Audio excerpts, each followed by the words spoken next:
Shalom Ouvracha, nous poursuivons avec la 9e Mishnah du 5e Pérec. La Mishnah nous enseigne Mishayu Perotav Rechokim Mimenu, celui qui a ses fruits loin de lui. Et arrive le moment du biour. Alors les fruits, dit le Barthénora, il a fait déjà ses prélèvements, il a déjà prélevé la terouma, le maaser rishon. Le zman du biour est arrivé, il devrait normalement le donner au Kohen, au Lévi, mais il se trouve loin de ses fruits. Alors tsarich likrot lahem shem, il doit leur donner un nom, likrot lahem shem. Généralement, lorsqu'on dit likrot lahem shem, c'est qu'il doit dire ça, une partie sera terouma, une partie sera maaser. Mais ici, on parle, dit le Barthénora, que les fruits il a déjà fait les prélèvements comme il devait le faire.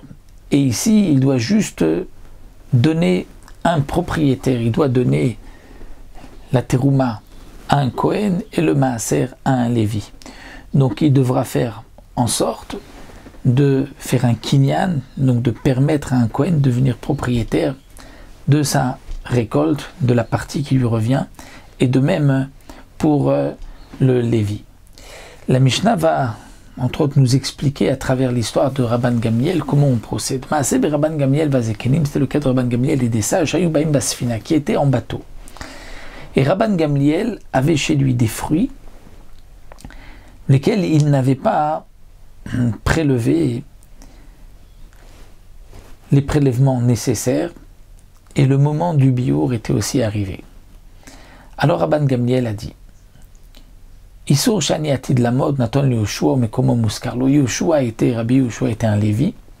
Donc Rabban Gamliel a dit, le 1/10 que je dois prélever comme maaser rishon pour le Lévi, il va être donné à Yoshua, et l'endroit où se trouve ce maaser que je vais prélever est dès maintenant loué à Rabbi Yoshua. Et donc Rabbi Yoshua, lorsqu'il va acquérir par la location l'endroit, il va aussi acquérir par Kinyan Agav la récolte, le fruit qui se trouve sur cet endroit.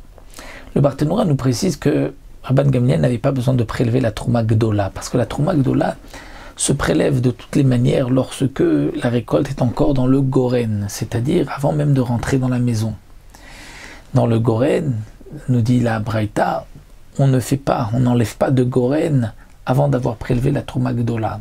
Donc la trouma gdola avait déjà été prélevée lorsqu'on avait mis le blé en tas avant de ramener le blé à la maison. Mais il restait les autres prélèvements, comme le maaser rishon et troumat maaser, etc.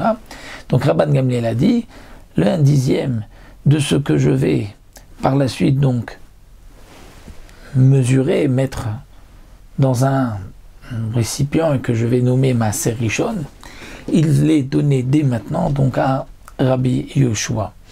Donc il faudra dire que Rabban Gamliel a d'abord dit, ce 1/10 que je vais prélever, et dès maintenant, maaser rishon. Et aussi, je le donne à Yoshua, à Rabbi Yoshua. C'est vrai qu'on se posera la question, comment se fait-il que Rabban Gamliel a pu laisser la récolte sans avoir fait ses prélèvements, puisque normalement, il y a une chazaka qu'un chaver ne laisse pas la récolte sans avoir fait tous les prélèvements. Alors certains lui expliquent que Rabban Gamliel avait dit à sa famille, attention, je n'ai pas fait de prélèvement, et donc dans ce cas-là, il n'y a pas de problème. Ou peut-être encore, c'est que les fruits n'étaient pas rentrés dans la maison. Et Rabban Gamliel s'est dit que peut-être les fruits sont rentrés dans la maison, et donc là, il y avait une obligation, il fallait donc faire les prélèvements.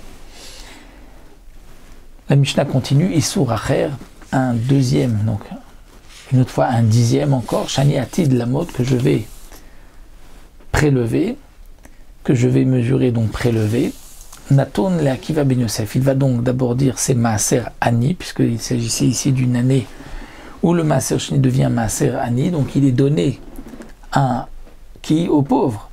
Qui est le gabay, le responsable de la tzedaka des pauvres? C'est Rabbi Akiva. Natoun le Akiva ben Yosef Shiskibolani. Lui va pouvoir acquérir en tant que gabay pour les pauvres, donc c'est comme s'il a fait le prélèvement, il a donné aux pauvres dès maintenant. Mais comme Muskarlo. Et donc l'endroit aussi où se trouve ce maaser est loué à Rabbi Akiva pour que Rabbi Akiva puisse ainsi acquérir pas seulement donc les fruits pour les pauvres, les prendre ou la récolte pour les pauvres, mais à travers l'endroit par le kinyan agav, c'est-à-dire lorsqu'on va acquérir un bien immobilier, on peut en même temps acquérir quelque chose donc de la récolte, quelque chose de mobile, bien qu'on ne va pas ni le soulever ni le tirer. Donc de cette manière, Rabban Gamliel avait, donc on a dit la Trouma Gdola, il avait déjà prélevé, le Maaser Rishon, il l'a prélevé maintenant, il a donné à Rabbi Yehoshua. Le Maaser Ani, il l'a prélevé, il l'a donné à Rabbi Akiva. Maintenant, Rabbi Yehoshua, lui, doit aussi prélever la Troumat Maaser sur ce qu'il a reçu. Amar Rabbi Yehoshua, Isur Shani Atid Lamod, Natun Elazar ben Azaria. Un dixième de ce que je vais prendre, de ce que j'ai reçu, sera donné à Rabbi Elazar, à Elazar ben Azaria, qui lui était Kohen, nommé Komo Muskarlo. Et l'endroit donc où se trouve, lui est loué à Rabbi Elazar ben Azaria. Et donc de cette manière, il va au même moment acquérir la Troumat Maaser qui est pour lui.